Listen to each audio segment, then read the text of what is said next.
27 বছর বয়সে যখন হন্যে হয়ে ব্যাংকে চাকরি করছেন, তখন আপনারই বয়সী কেউ একজন সেই ব্যাংকেরই ম্যানেজার হয়ে বসে আছেন।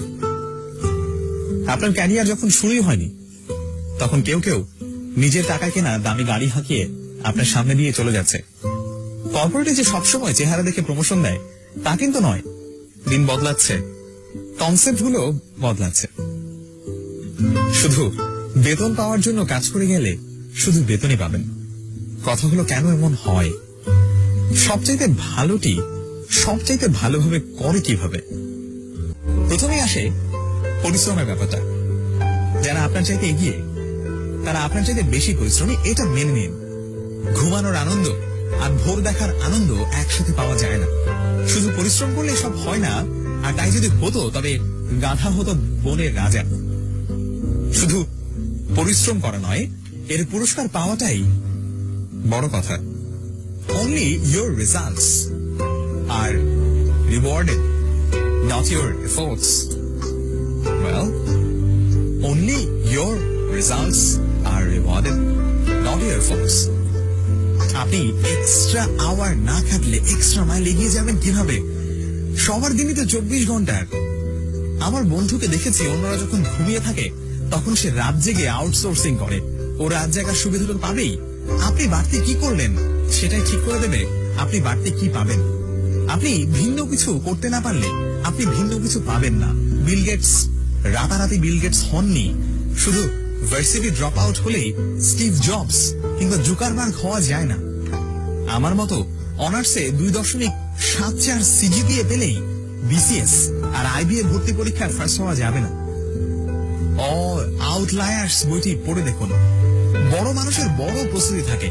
নজরুলের প্রবন্ধগুলো পড়লে বুঝতে পারবেন উনি কতটা স্বশিক্ষিত ছিলেন। শুধু রুটির দোকানে চাকরিতেই নজরুল হয় না, কিংবা স্কুল কলেজে না গেলেই রবীন্দ্রনাথ হওয়া যায় না। সবাই তো বই বাঁধাইয়ের দোকানে চাকরি করে, কিন্তু মাইকেল ফ্যারাডে তো হতে পারে না। বেশিরভাগই তো সারা জীবন বই বাঁধাই করে কাটিয়ে দেয়। স্টুডেন্ট লাইফে কে কি বলল সেটা নিয়ে মাথা ঘামাবেন না। আমাদের ব্যাচে যে ছেলেটা প্রোগ্রামিং করতেই পারতো না, সে এখন একটা সফটওয়্যার ফার্মের মালিক। যাকে নিয়ে কেউ কোনোদিন স্বপ্ন দেখেনি, সে এখন হাজার হাজার মানুষকে স্বপ্ন দেখতে শেখায়। ক্যারিয়ার নিয়ে যার তেমন কোনো ভাবনা ছিল না, সে সবার আগে পিএইচডি করতে আমেরিকায় গেছে। সব পরীক্ষায় মহা উৎসাহে ফেল করা ছেলেটি এখন একজন সফল ব্যবসায়ী। আপনি কি পারেন কি পারেন না এটা অন্য কাউকে ঠিক করে দিতে দেবেন না। পাবলিক ভার্সিটিতে চান্স পাননি, প্রাইভেটে পড়ছেন কিংবা ন্যাশনাল ভার্সিটিতে, সবাই বলছে আপনার লাইফটা শেষ। আমি বলি, আরে আপনার লাইফ তো এখনই শুরু। আপনি কত দূর যাবেন এটা ঠিক করে দেয়ার অন্যরা কে? লাইফটা কি ওদের নাকি? আপনাকে ডাক্তার ইঞ্জিনিয়ার হতেই হবে কেন? কিংবা ডাক্তারি পাশ করে কেন ডাক্তারি করতে হবে? আমার পরিচিত এক ডাক্তার ফটোগ্রাফি করে মাসে আয় করেন 6 থেকে 7 লাখ টাকা। যেখানেই পড়াশোনা করুন না কেন, আপনার এগিয়ে যাওয়া নির্ভর করে আপনার নিজের ওপর। শুধু ওই oh shit, sorry baby, chatting dating দিয়ে চলবে না। আপনি যার উপর ডিপেন্ডেন্ট তাকে বাদ দিয়ে নিজের অবস্থানটা কল্পনা করে দেখুন। যে গাড়িটা করে ভার্সিটি আসেন, ঘোরাঘুরি করেন, সেটি কি আপনার নিজের টাকায় কেনা? ওটা নিয়ে ভাব দেখান কোন আক্কেলে? একদিন আপনাকে পৃথিবীর পথে নামতে হবে। যখন আপনাকে যা যা করতে হবে সেসব কাজ এখনই করা শুরু করুন। জীবনে বড় হতে হলে কিছু ভালো বই পড়তে হয়, কিছু ভালো মুভি দেখতে হয়, কিছু ভালো মিউজিক শুনতে হয়, কিছু ভালো জায়গায় ঘুরতে হয়, কিছু ভালো মানুষের সাথে কথা বলতে হয়, কিছু ভালো কাজ করতে হয়। জীবনটা শুধু হাহা হি হি করে কাটিয়ে দেওয়ার জন্য নয়। একদিন যখন জীবনের মুখোমুখি হয়ে দাঁড়াতে হবে, তখন দেখবেন পায়ের নিচ থেকে মাটি সরে যাচ্ছে, মাথায় আকাশ ভেঙে পড়ছে। স্কিল ডেভেলপমেন্টের জন্য সময় দিতে হয়। এসব একদিনে কিংবা রাতারাতি হয় না। আপনার মতো করে লিখতে হলে আমাকে কি করতে হবে?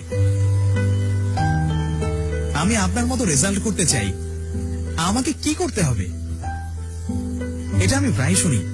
আমি বলি অসম্ভব পরিশ্রম করতে হবে, no shortcuts. Sorry, sorry, no shortcuts. Reply আসে, কিন্তু পড়তে যে ভালো লাগে না। কি করা যায়? উত্তরটা একটু ভিন্ন ভাবে দেই। আপনি যখন স্কুল কলেজে পড়তেন, তখন সে সময় আপনার ফার্স্ট বয় বন্ধুটি পড়ার টেবিলে মুখ থুবড়ে পড়ে থাকতো। সে সময় আপনি গার্লস স্কুলের সামনে গিয়ে দাঁড়িয়ে থাকতেন। এখন সময় এসেছে ও ওখানে গিয়ে দাঁড়িয়ে থাকবে, আর আপনি পড়ার টেবিলে বসে থাকবেন। জীবনটাকে যে সময় চাবুক মারতে হয়, সে সময় জীবনটাকে উপভোগ করলে, যে সময় জীবনটাকে উপভোগ করার কথা, সে সময় জীবনটাকে উপভোগ করতে পারবেন না। এটাই তো স্বাভাবিক। এটা মেনে নিন। মেনে নিতে না পারলে